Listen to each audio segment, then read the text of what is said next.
Itulah kami ya.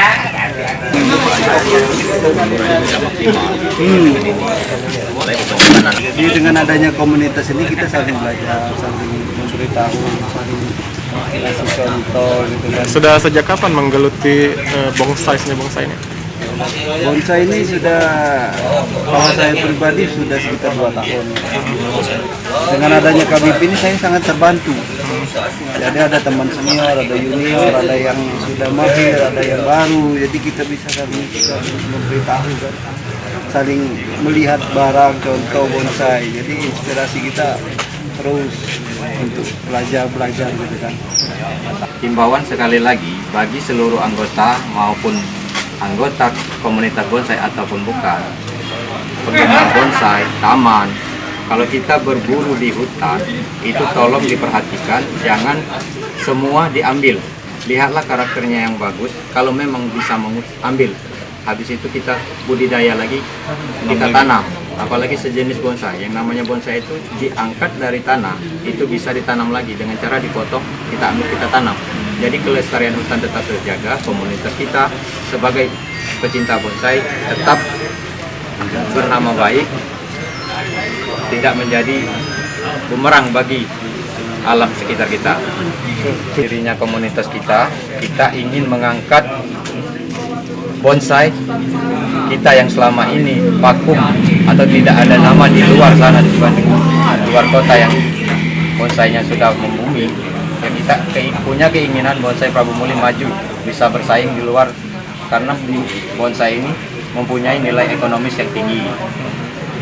Dan sekarang kita di komunitas kita mempunyai anggota seorang ibu-ibu yang antusias sekali. Ibu. Jadi bonsai ini tidak terfaktor hanya kepada laki-laki karena ini keindahan. Ya, kepada ibu-ibu yang ingin bonsai silakan. Dan tujuan kita ingin mengadakan penghijauan di sekeliling kota Prabu Muli. Tapi itu baru tujuan. Bagaimana caranya kita melestarikan hutan, lingkungan kita bersama. Rata-rata yang di bonsai ini jenis apa aja? Kalau yang di bonsai jenis cendrawasih, anting putri, ulmu, beringin, cemara, serut. Dan kalau untuk endemik kita, yang kita hanya mempunyai sepang, itulah endemik kita yang bahannya hanya tersedia di daerah kita. Sejauh mana sih tingkat kesulitan untuk menjadikan bonsai itu? Tingkat kesulitan untuk menjadikan bonsai itu hanya di waktu. Jadwal bonsai kalau untuk bahan itu, kalau yang sudah prospek itu sudah mencapai 1 sampai 2 juta bahan itu yang prospek kan. Kalau yang tertinggi yang sudah jadi, contohnya untuk saya pribadi sebagai ketua ini yang sudah saya ambil dari teman, ganti biaya perawat biaya ini 1,5 juta, sekarang sudah dihargai seharga 30 juta rupiah.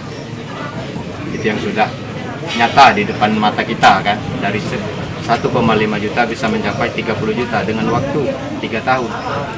Jadi kalau waktunya seperti di luar sampai 1 miliar, 2 miliar, itu kan sudah sampai 40-50 tahun, sudah wajar. Jadi kalau untuk secara bisnis ekonominya sangat menjanjikan ini. Sangat menjanjikan. Jangan lupa subscribe, share, komen, dan like ya.